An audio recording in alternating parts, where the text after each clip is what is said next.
Hi friends, இன்றைக்கி நம்ம vegetable with macaroni எப்படி செய்யலாம்னு பார்க்கலாம் வாங்க. அதுக்கு ஃபஸ்ட்டு 1/4 கிலோ மக்ரூனி கடையில் வாங்கிட்டு வந்துட்டோம் நம்ம.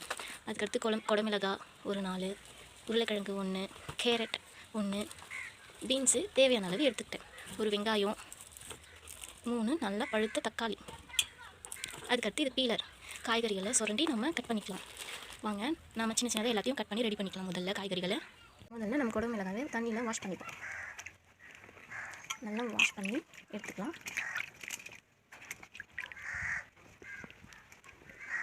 நல்லா வாஷ் பண்ணி நம்ம ஒரு பிளேட்டில் அதை ட்ரான்ஸ்ஃபர் பண்ணிக்கிட்டோம். அதுக்கடுத்து காய்கறிகள் கட் பண்ணுறதுக்கு அருவாமனை வச்சு நம்ம கட் பண்ணிக்கலாம். அந்த காலத்துலலாம் நம்ம அருவாமனையில் தான் வெஜிடபிள்ஸை கட் பண்ணுவோம்.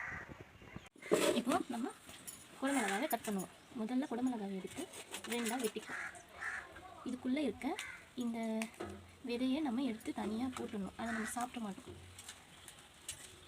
இப்போது இது இப்படி க்ளீன் பண்ணி எடுத்துகிட்டு நம்ம சின்ன சின்னதாக இதை கட் பண்ணுவோம்.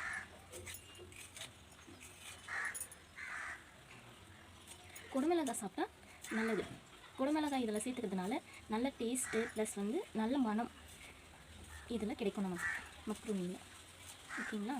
இது போல் சின்ன சின்னதாக நீங்கள் கட் பண்ணி எடுத்துக்கோங்க.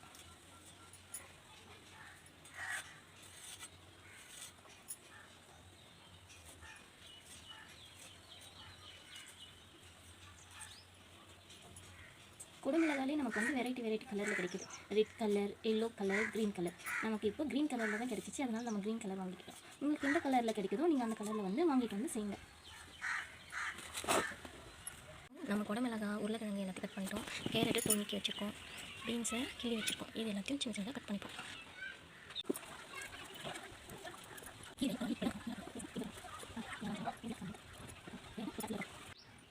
எல்லாத்தையும் சின்ன சின்னதாக கட் பண்ணி நம்ம எடுத்துட்டோம். குடமிளகாய், உருளைக்கிழங்கு, கேரட்டு, பீன்ஸு, வெங்காயம், தக்காளி இன்னும் கட் பண்ணிவிட்டு நம்ம தாளிக்க ஆரம்பிச்சிடலாம். இப்போது நம்ம இந்த வெங்காயத்தை கட் பண்ணி எடுத்துவோம்.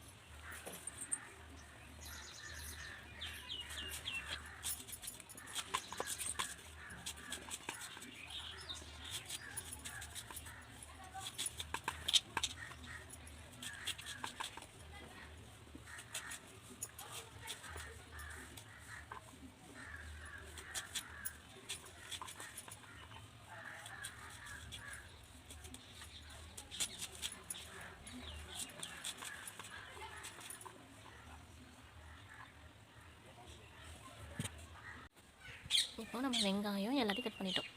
நெக்ஸ்ட்டு தக்காளி கட் பண்ணி எடுத்துப்போம்.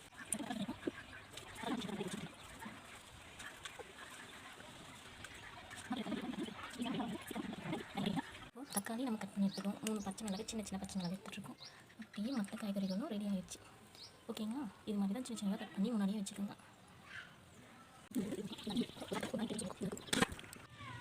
தண்ணி நல்லா சூடாகிடுச்சு. தண்ணி கொதிச்ச உடனே தேவையான அளவு உப்பு போட்டு நம்ம மக்ரூனியை அதில் போட்டு வேக வச்சு எடுத்துப்போம். தண்ணி கொதிக்கிற நிலைமைக்கு வந்துருச்சு. நம்ம தேவையான அளவு கல் உப்பு போட்டுப்போம்.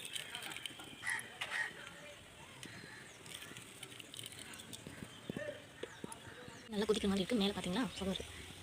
சரி, கேட்டு தண்ணி நல்லா கொதிக்கும். நல்லா போட்டு வேக வைப்போம்.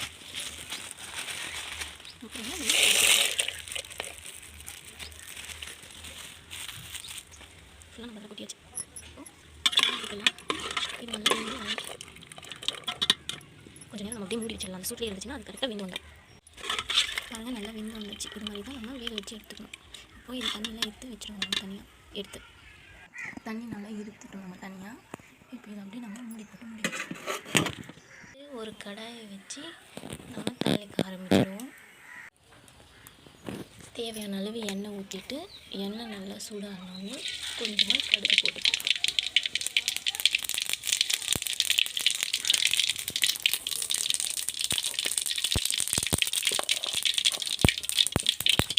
கடுகு நல்லா பொரிஞ்ச உடனே வெங்காயம்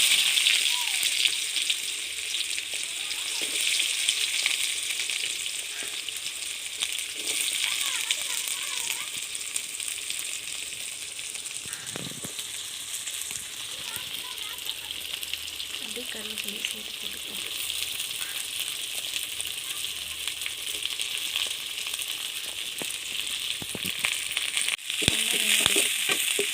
கண்ணாடி பதத்தில் வதக்கி எடுத்துக்கோங்க வெங்காயத்தை நல்லா.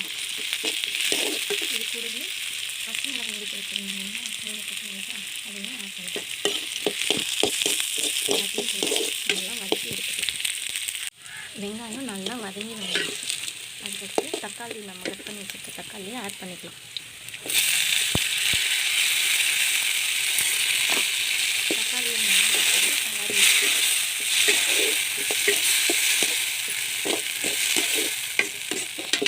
தக்காளியில் தேவையான அளவு உப்பு சேர்த்துக்கலாம்.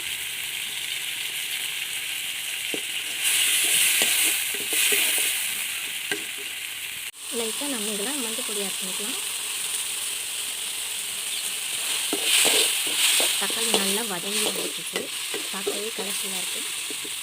இதில் நம்ம இப்போ லைட்டாக குழம்பு மிளகாய் தூள், அடுத்து தனி மிளகாய் பொடி சிறிதளவு ஆட் பண்ணிக்கலாம்.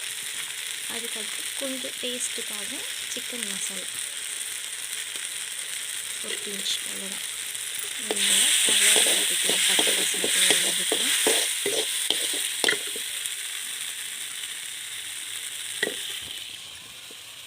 தக்காளி நல்லா வதங்கி வந்துடுச்சு. இப்போ நம்ம கட் பண்ணி வச்சுருக்க காய்கறிகளை சேர்த்துக்கலாம்.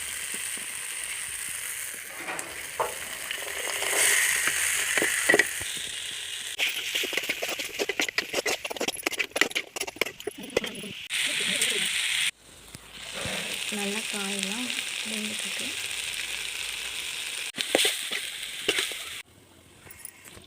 காய்கறியெல்லாம் நல்லா வதங்கிடுச்சு. மிதமான தீயிலே லைட்டாக தண்ணி தெளித்து காயை வந்து நல்லா வேக வச்சுக்கலாம். அப்போ தான் டேஸ்ட் வந்து இன்னும் நிறைய டேஸ்ட்டாக நல்லாயிருக்கும். நல்லா வெந்துடுச்சு. இப்போ நம்ம வேக வச்சுருக்க மக்ரூனி எடுத்து இதெல்லாம் சேர்த்துக்கலாம். நல்லா இதை ஒன்றா சேர்த்து கலரி விட்டுக்கலாம். Macaroni ready.